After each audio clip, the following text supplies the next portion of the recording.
What's up, guys? I'm ATX Architect, and in this video I'm going to show you how you can do automatic renderings of your Revit model for free and forever once you set things up a specific way. So before we get started, like the video and subscribe, please, if you find it useful. Really helps me out.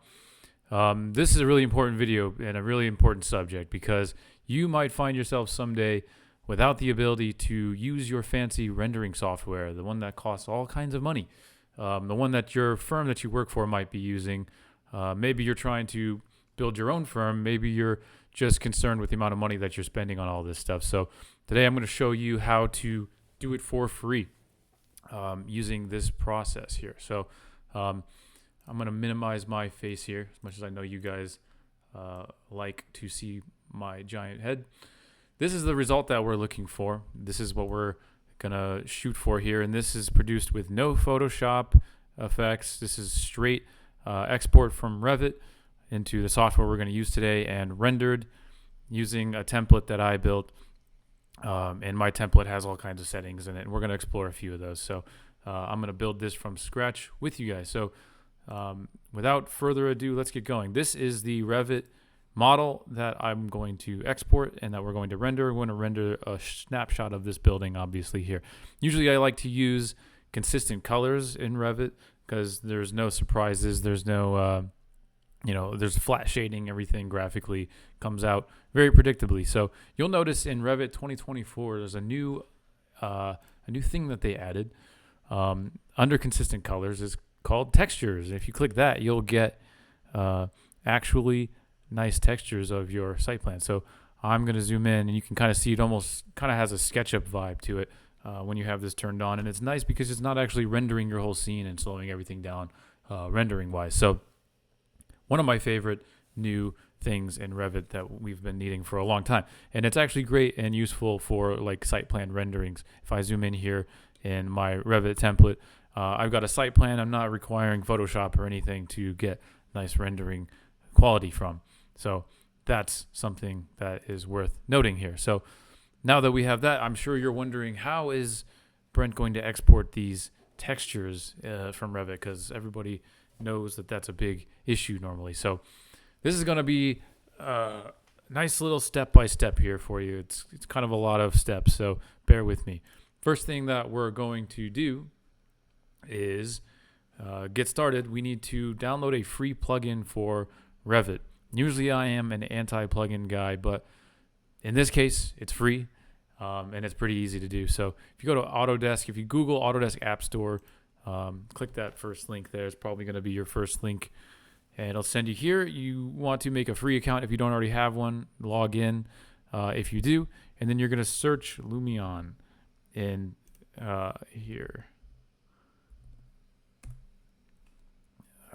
Here we go, and you're going to see something pop up here. Lumion Live Sync for Autodesk. That's for AutoCAD. We want Lumion Live Sync for Autodesk Revit right here. And it's totally free. Once again, go away, please. Once you have this open, you can download it, run it, close Revit, open Revit, and you'll be good. So once you got that done, you'll notice up here, Lumion tab is now visible. And don't worry, we're not using Lumion. Lumion's very expensive, I'm aware. We're only using these free plugin that they've so graciously given us. So we can just as long as we're in the view that we want, we can just go over here, click export. You want insertion point, survey point, true north. That's going to put things in the same place as in our rendering environment as it is in Revit. We want to make sure collect textures is checked and not check export nodes. We want to make sure that that's unchecked. Those are the important things, and we're going to go export that. I've already got one exported here, but you'll notice it's a collada file type, which is what's used by SketchUp, and we know we can get our textures from there, our image textures from there. So once you've got that exported, we are done with the export and Revit side of things. And you'll notice in this Revit file, I'm bringing everything. I've got 3D plants, trees, cars, people. So it's all coming from one place here. So that's good.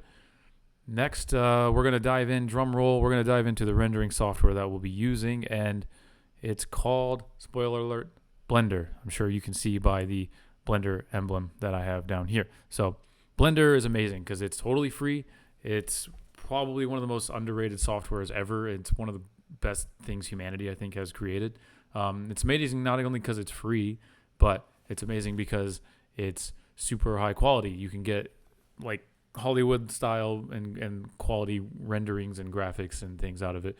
And it does all kinds of things: character rigging, simulate physics, all this stuff that we're not going to worry about. We're only going to use it for rendering. But what we're going to do is go to Google and type in Blender. It'll be probably the first link. You can just click the download. I don't even think you have to create an account. You just download the thing straight up. Good. We have Blender installed. We're going to open up Blender. I'm going to open it up just the way that you guys would open it up, totally fresh for the first time. This is what it's going to look like. You're going to click out of that, close out of that. So here we go. And what I'm going to do is I'm going to give you guys a tour of Blender. I'm not going to teach you about Blender. I'm not going to, I'm going to do a couple of things here. You can ignore this. I'm going to reset my settings. So I have a Blender file exactly the way you would start.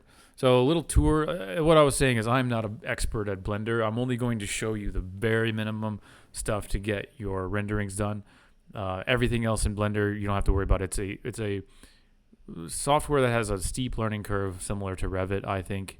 There's things that can be very difficult, but the cool thing is we're going to do this one time, and then you really only ever need to do this setup process one time, and then it's done forever. You can use this file as a template. I've got my own template, and we'll show you how. So this is your major viewport. You can zoom in and out with the scroll. You can press the scroll down and you'll orbit, and you can shift and press the scroll down and you'll pan.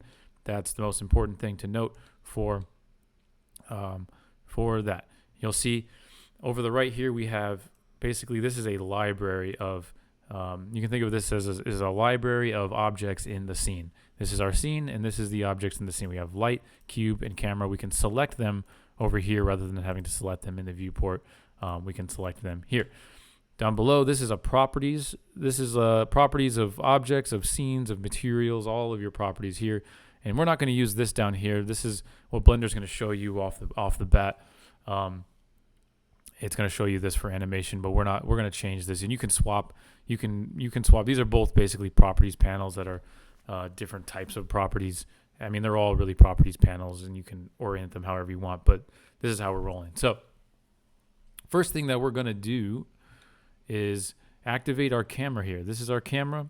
You can select it in this, or you can select it over here. If you select it in here, you can right click and set active camera. And that's cool. And then if you orbit out, you'll immediately orbit out.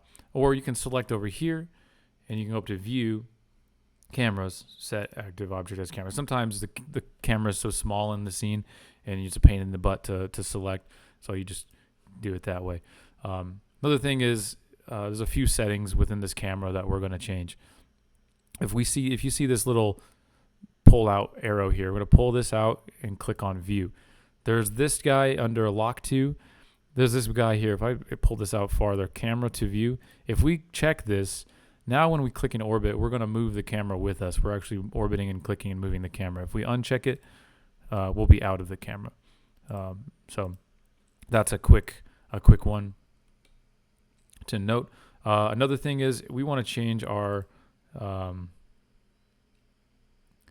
we want to change a few more things here. Okay, so under output here, we want to change the resolution. So I'm going to change this to 2500 by 1500, and that's going to be our resolution. Okay, and then if I click down here on object, we want to change the rotation in X to 90. That's going to give us 2-point perspective, which is standard for all renderings. And then we want to lock it here. So when we lock it here, it's never going to change from this. You're always going to be snapped into 90, which is what we want. So if we go to, what we want to do is we want to change the units. So if I remember under scene units, so you see this little drop, scene units, We want to change this to Imperial. And then if we go back to the camera object, you'll see the location in the Z direction. We want to change this to 6 feet. And then we want to lock that guy to this little paddle lock, click lock. Now, if this is clicked, when we move around the camera, it's going to lock to constantly stay at 6 feet and constantly stay at 2-point perspective. You can see I'm moving it around, zooming in and out, and it's not budging. So that is great. That's what we want to see. Cool. I'm going to exit out of this camera view. Looking good. So another thing we want to do is we want to change this viewport to actually render and not show this shaded preview. That's going to be right here. Click that. And now we'll have, I mean, we're only rendering a cube here, so it's not, we're not going crazy here, but that's what we want. So the next thing we need to do is we want to insert a sky. So in a rendering, you know, when we're moving the camera around and stuff, we want a sky in the background to automatically show up graphically. As we move the camera, we want clouds to roll around, and we want that to feel kind of, you know, really natural. So we want an HDRI background as our background. Now, one thing we need to do is we need to go and find ourselves an HDRI image. So if we go to Google, you go to HDR, type in HDRI Haven, Polyhaven here, HDRIs, just click that link. These are all free. You can download these HDR images. There's a ton of them. They're free. It's miraculous. It's great. Yeah, you can save these away as you wish. So the way that you bring these in Blender here is we will select this world. So you see this world tab under the properties, and you'll see background here. We're going to change this color to environment texture, and Blender likes pink, so it's going to make it pink because we want a pink sky. I'm kidding. There's no image texture applied to it right now. So to apply the HDRI that you download, just click open here, and I need to go to textures. It's a .exr file. This is what I got. One of the files I got. You don't want to use a JPEG or anything else for this. You want to use one of those HDRIs you downloaded from HDRI Haven. Click open image, and boom. That's nice. You'll see as you move the camera around, you can see all kinds of sky. It's affecting the lighting a little bit. We're getting a nice combination of sky, and you know that's what we want. So one other thing, I'm going to just delete this cube. We don't want this cube in the view. And there we go. So without final ado, we're going to finally import our exported collada file here. So I'm going to go File, Import Collada, and I'm going to go to my desktop, and it's going to be RenderVid. This is the guy that I exported. This is the collada file we exported using that Lumion plugin. There's no settings that you have to worry about. It just import it directly. Don't change any of the settings. It'll import into the right place and in the right scale automatically. Even if you have your unit set to metric instead of imperial, this will actually still come out correct for you. So here we go. Oh no, you're gonna see, why is everything so invisible?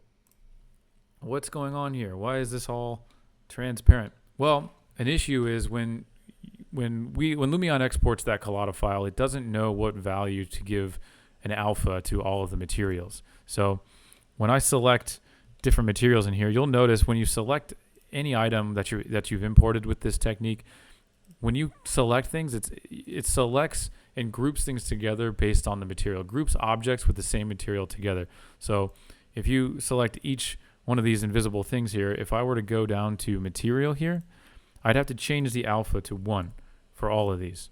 And you'll see the scenes start to finally come together. 1, 1, 1. And that's only for things that don't have a transparency to them, like glass, all of that.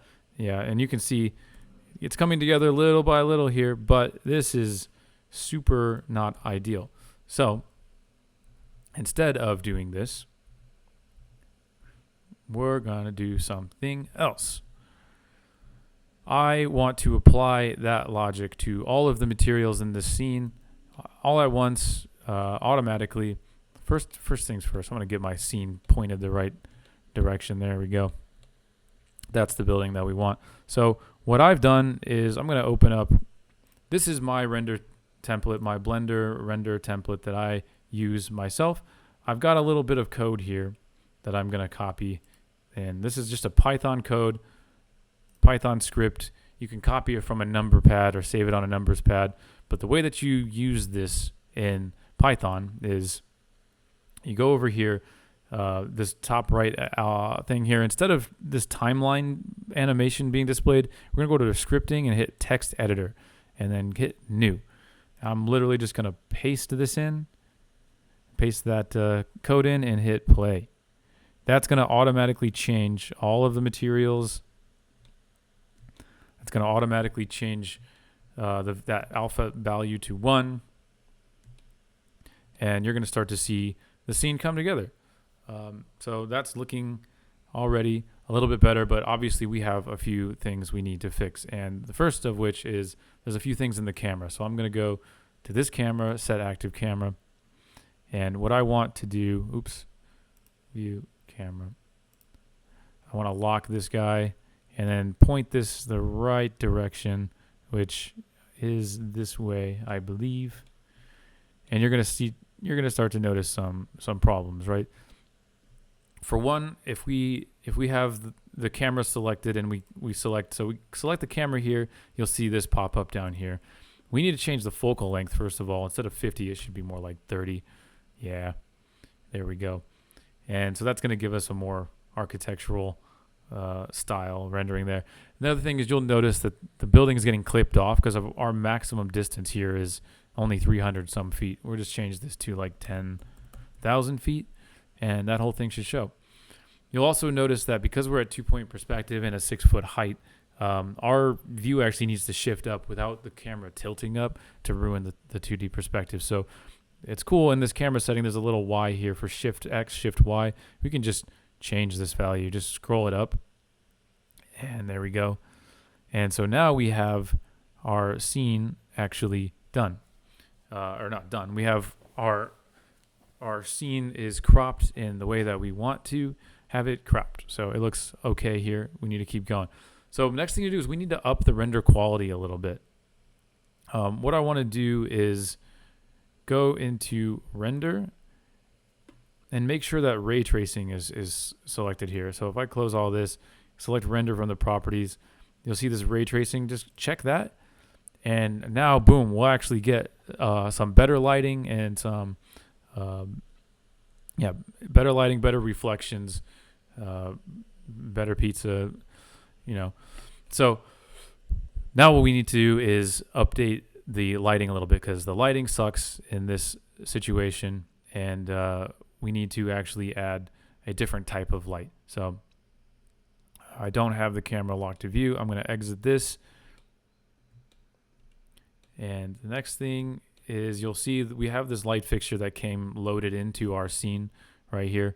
I'm just going to delete that. It's really not affecting anything, and we don't have shadows. You can see that things kind of are ambiently lit, but we don't have any shadows. The street is also super reflective, and that's something happening in this new file that we're not going to worry about for now.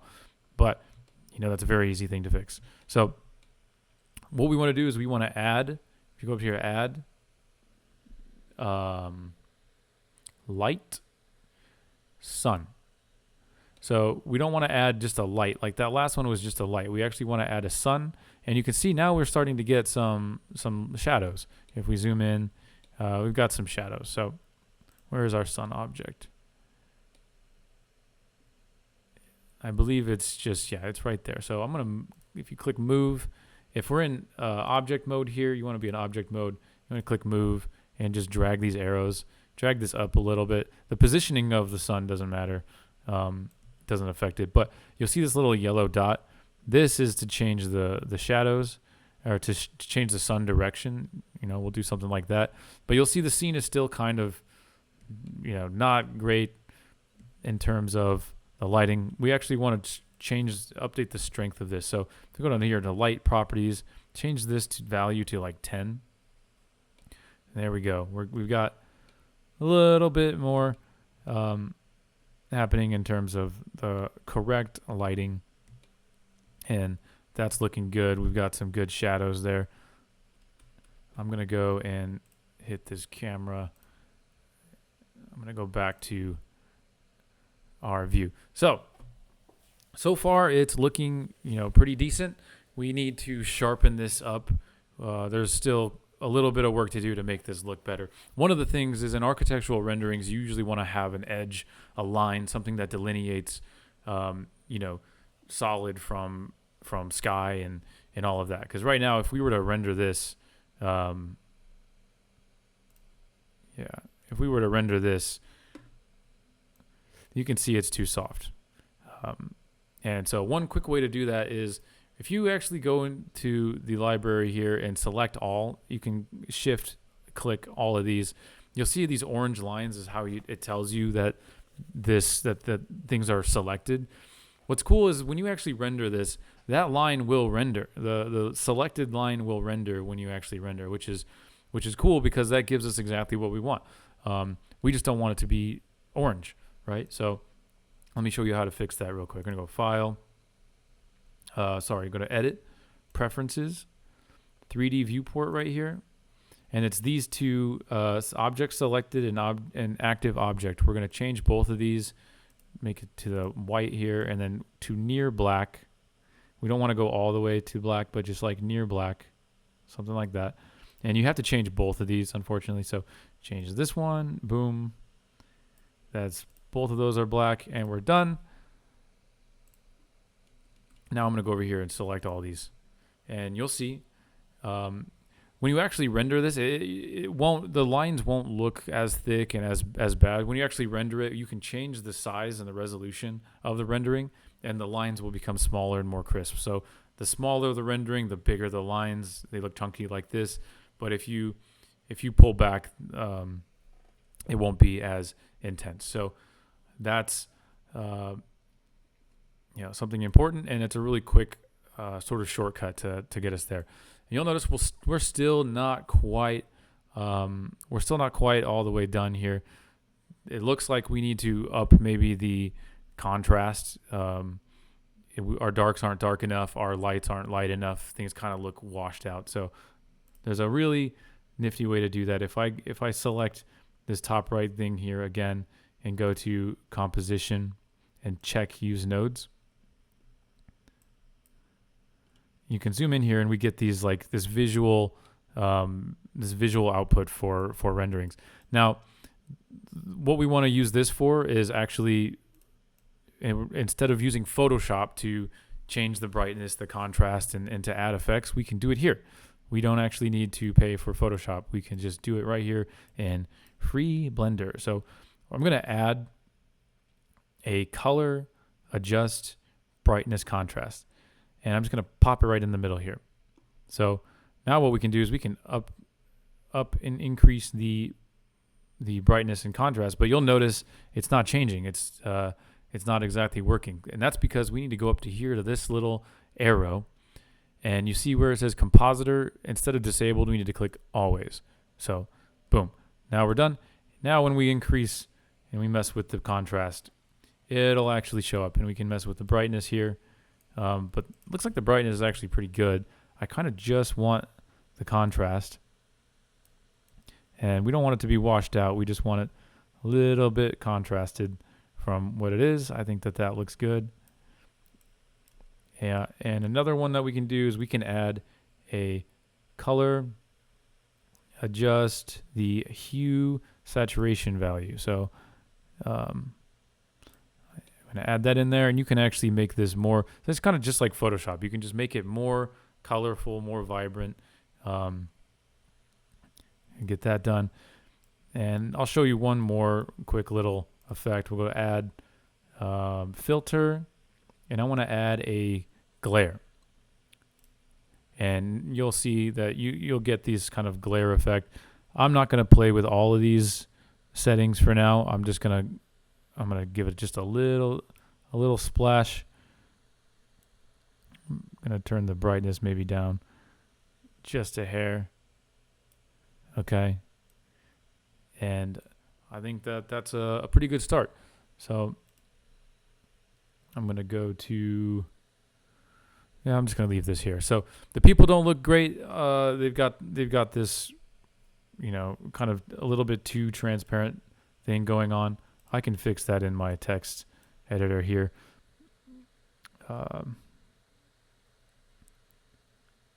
Yeah, I'm going to try this at 0.7 instead and just click play.